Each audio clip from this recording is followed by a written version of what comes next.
16 अक्टूबर 2020 France के एक शहर में सैमुअल पेटी नाम के हिस्ट्री टीचर की 18 साल के लड़के ने गला काट के हत्या कर दी। और हत्या करने की वजह यह थी कि सैमुअल पेटी ने कुछ दिनों पहले अपनी क्लास में पैगंबर मोहम्मद साहब के वो कार्टून दिखाए थे जो चार्ली हेब्डो ने बनाए थे।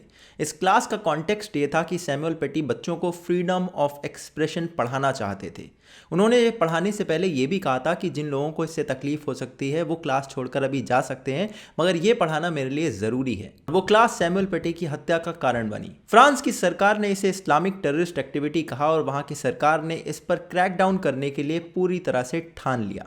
उसके बाद उन्होंने सरकारी बिल्डिंगों पर उसी कार्टून को दिखाया टू मेक अ पॉइंट कि हम फ्रीडम ऑफ एक्सप्रेशन के साथ हैं और इस तरह के टेररिस्ट एक्टिविटी से नहीं डरेंगे। फ्रांस की तरफ से आया हुआ ये रिएक्शन आपको थोड़ा सा हार्श लग सकता है, लेकिन अगर आप हिस्ट्री देखने बैठेंगे तो आपको पता चलेगा कि इसके पीछे का कारण है कि इस तरह की हत्याएं फ्रांस में कोई नई बात नहीं है।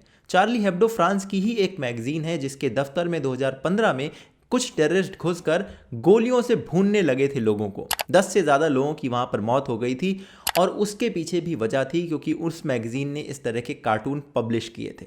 2016 की अगर बात लें तो फ्रांस के ही नीस शहर में एक आईएसआईएस के आतंकवादी ने कुछ लोगों पर ट्रक चढ़ा दिया था। तब तकरीबन 86 लोगों की मौत हुई थी। और अगर हाल के समय में बात करें तो चार्ली हेब्डो का जब नतीजा आने वाला था तब भी कुछ टेररिस्ट ने उनके एम्प्लॉयज़ पर हमला करा और एक आतंकवादी ने फ्रांस के पुलिस वालों पर इस साल की शुरुआत में हमला किया था। यानी कि इस तरह की घटनाएं फ्रांस के लिए सिरदर्दी का कारण बनी हुई है, इसलिए फ्रांस अब इसके लिए कड़ा रुख अपना रहा है। फ्रांस की तरफ से आने वाले रिएक्शन को देखकर कुछ लोगों को अच्छा नहीं लगा। इंटरेस्टिंगली ये वो सारे देश हैं जिन्होंने बेहेडिंग के ऊपर अपनी ज़्यादा प्रतिक्रिया नहीं जाहिर करी थी, मगर जब फ्रांस ने इस तरह का कड़ा रुख अपनाया तो उन्होंने इनके लिए फरमान जारी कर दिए। टर्की पहला नाम है इस अपोज करने वाली कंट्रीज़ में। यहाँ पर शासन करने वाले अर्डोगान ने पिछले कुछ महीनों में जो काम किए हैं वो बहुत ज़्यादा दिखाते हैं कि कैसे वो दूसरों पर एक बिगटेड सोच को थोपना चाहते हैं। उन्होंने कुछ म्यूजियम्स को भी रिसेंटली मॉस्क में कन्वर्ट किया है। इन म्यूजियम्स की जब आप हिस्ट्री पढ़ेंगे तो आपको पता चलेगा कि ओरिजिनली ये एक चर्च की तरह बनाए गए थे, फिर एक ऑपरेसिव रिजीम आकर इन्हें फोर्सफुली मॉस्क में कन्वर्ट कर गई थी। उसके बाद इन्हें शांति बिठाए रखने के लिए म्यूजियम्स में कन्वर्ट करा गया, मगर अब एर्डोगान इसे वापस से मॉस्क में कन्वर्ट करके एक बिगटेड सिंबल बनाना चाहते हैं। और एर्डोगान की रिजीम ने लगातार इस तरह के ऑपरेसिव काम किए हैं और वो अब फ्रांस के इस टेररिज्म पर क्रैकडाउन को अपोज करते हैं। इसी तरह से दूसरा नाम शामिल होता है पाकिस्तान का। पाकिस्तान ने फ्रांस के इस टेररिज्म पर क्रैकडाउन को मुस्लिमों पर क्रैकडाउन बताते हुए कई सारे पत्र लिखे, कई सारे ट्विटर थ्रेड लिखे।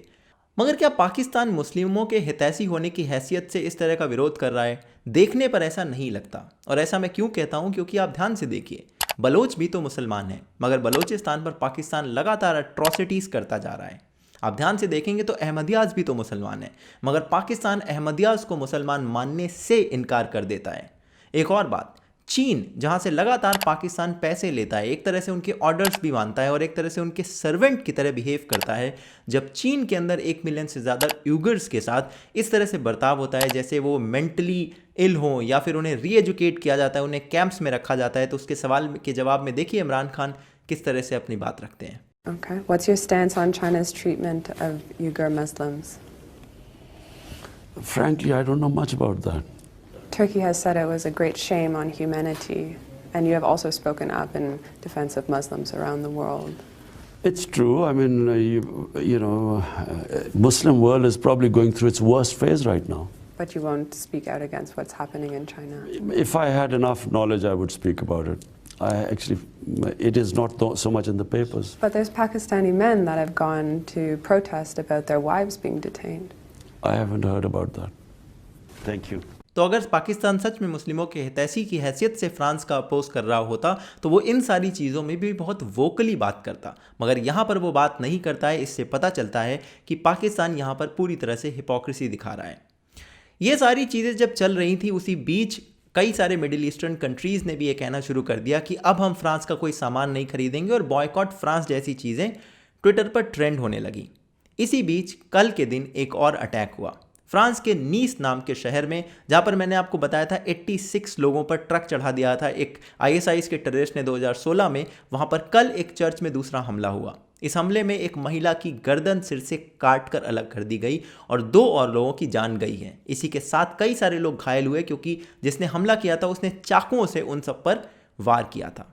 इसी तरह की एक दूसरी घटना दूसरे शहर से कल के ही दिन में निकल कर आई, जहां पर हमलावर किसी की जान को नुकसान पहुंचा था, उससे पहले पुलिस ने उसे न्यूट्रलाइज कर दिया। जहां एक तरफ फ्रांस की तरफ से इन हमलों की खबर आ रही थी, वहीं दूसरी तरफ मलेशिया के कुछ महीनों पहले तक रहे प्रधानमंत्री की तरफ से एक ट्विटर थ्रेड आया। इस थ्रेड को अगर आप पढ़ेंगे तो आपको साफ समझ में आएगा कि कितना बिगेटेड थ्रेड लिखा गया है एक ऐसे लीडर की तरफ से जो कुछ महीनों पहले तक ही एक कंट्री का प्राइम मिनिस्टर हुआ करता था। इस थ्रेड में वो ये कहते हैं कि मैं किसी को भी बिहेड करने की परमिशन नहीं देता, मगर इस एक लाइन के बाद वो 3 लाइन में समझाते हैं कि कैसे फ्रीडम ऑफ एक्सप्रेशन को हम इस तरह से खुला नहीं छोड़ सकते। शायद उन्हें पता नहीं है कि फ्रीडम ऑफ एक्सप्रेशन का पहला वर्ड है फ्रीडम। दूसरी बात इसी थ्रेड में इन्होंने आगे जाकर लिखी कि मुस्लिम फ्रांस के लोगों को गुस्से में आकर मारने का पूरा अधिकार रखते हैं। ट्वीट को बाद में ट्विटर ने अपनी गाइडलाइन वॉयलेट करने की वजह से डिलीट कर दिया, मगर ये चीज़ एक ऐसे इंसान की तरफ से आई है जो कुछ महीनों पहले तक एक देश का प्रधानमंत्री हुआ करता था, और ये चीज़ लोगों को शॉक्ड कर देनी चाहिए। और यहीं से समझ में आता है कि क्यों भारत से जाकिर नायक भागकर मलेशिया में ही पहुंचा, किसी और देश नहीं गया। खैर, इस बात से आगे बढ़ते हैं। अब आपके मन में एक सवाल खड़ा हो रहा होगा कि आखिर क्यों है ऐसा कि कुछ देश इस तरह से टेररिस्ट का अपोज करने की बजाय टेररिस्ट पर जो लोग क्रैकडाउन कर रहे हैं उसका अपोज कर रहे हैं। इसके पीछे एक बड़ा कारण आप ये समझ सकते हैं कि उनके घर की जो पॉलिटिक्स है वो रिलीजन पर बहुत ज़्यादा डिपेंडेंट है, और अगर वो रिलीजियस स्टेटमेंट नहीं देंगे इस तरह के, तो शायद उनको अपने घर में पॉलिटिकल प्रेशर झेलना पड़ेगा, यानी कि अपने देशों में उनकी सरकार गिर सकती है। ये एक कारण है। दूसरा कारण है इस्लामिक देशों के बदलते समीकरण। आप कल यूएई के अगर स्टेटमेंट को देखेंगे तो आप पाएंगे कि ये लोग भी फ्रांस का सपोर्ट कर रहे हैं जैसे कि भारत करता है, मगर पाकिस्तान अब तुर्की की राह चलने लगा है। तुर्की इस्लामिक देशों का एक नया लीडर बन के उभरने की कोशिश कर रहा है, और इसीलिए पाकिस्तान सोचता है कि शायद अगर मैं इनकी राह चलूं तो मेरी भी थोड़ी बहुत इज्जत बनी रहेगी।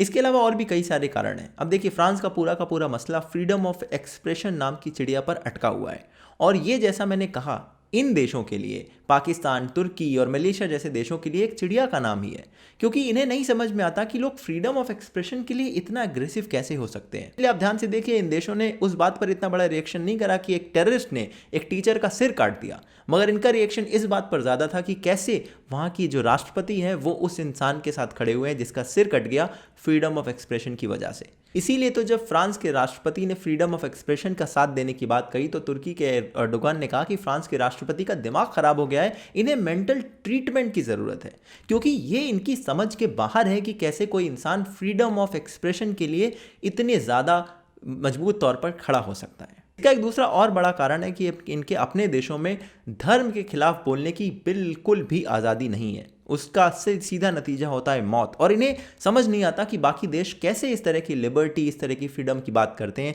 जबकि इनकी अपनी सोच इतनी छोटी है। इसीलिए आप ध्यान से देखिए, इन देशों ने उस बात पर इतना बड़ा रिएक्शन नहीं करा कि एक टेररिस्ट ने एक टीचर का सिर काट दिया, मगर इनका रिएक्शन इस बात पर ज़्यादा था कि कैसे वहाँ की जो राष्ट्रपति है वो उस इंसान के साथ खड़े हुए हैं जिसका सिर कट गया फ्रीडम ऑफ एक्सप्रेशन की वजह से। अब इस पूरे मसले पर इंडिया का स्टैंड क्या है? देखिए, इंडिया पूरी तरह से फ्रांस का सपोर्ट कर रहा है। हालांकि दुख की बात यह है कि जब भारत में इस तरह के इंसिडेंट होते हैं, जैसे कि कमलेश तिवारी का इंसिडेंट, तब भारतीय प्रधानमंत्री की तरफ से ऐसे बड़े बयान नहीं आते, मगर फ्रांस में हुए स्टेटमेंट की तरफ से भारतीय प्रधानमंत्री ने भी अपना बयान देते हुए कहा है कि हम पूरी तरह से फ्रांस के साथ हैं और इस तरह के टेररिज्म के पूरी तरह से खिलाफ खड़े हैं। आपको क्या करना चाहिए? आपको भी बिल्कुल इस बात में फ्रांस का सपोर्ट करना चाहिए, क्योंकि टेररिज्म के अगेंस्ट अगर कहीं पर भी बात आती है तो आप उससे पीछे मत हटिए। अब इन सारे डिस्कशंस के बाद एक बड़ा सवाल सामने खड़ा होकर आता है कि क्या हो कि अगर आपके धर्म का मजाक उड़ाया जाए? क्या आपको ऑफेंड फील नहीं करना चाहिए? क्या आपको विरोध नहीं करना चाहिए? क्या आपको बुरा नहीं लगना चाहिए? देखिए, मैं ये समझता हूँ कि अगर आपके धर्म का मजाक उड़ाया जाए तो आप ऑफेंड फील करें, आप ऑब्जेक्शन करें, आप प्रोटेस्ट भी करें, लेकिन वो सब कुछ कानून के दायरे में रहकर करें। आप ये ना करें कि आप किसी को जाकर मारने पीटने लगें, क्योंकि फिर आप कानून की बाधाएं तोड़ देते हैं और किसी भी सभ्य देश में ये आपको परमिशन नहीं मिलेगी। और ऐसा अगर कोई इंसान करता है तो उसके साथ खड़े होने की बजाय उसका भरसक विरोध करना हम सब की नैतिक जिम्मेदारी है। ये मेरी थॉट्स हैं, मेरी समझ है, आपकी समझ हो सकता है मुझसे अलग हो, तो आप अपनी समझ को कमेंट सेक्शन में ज़रूर लिखें।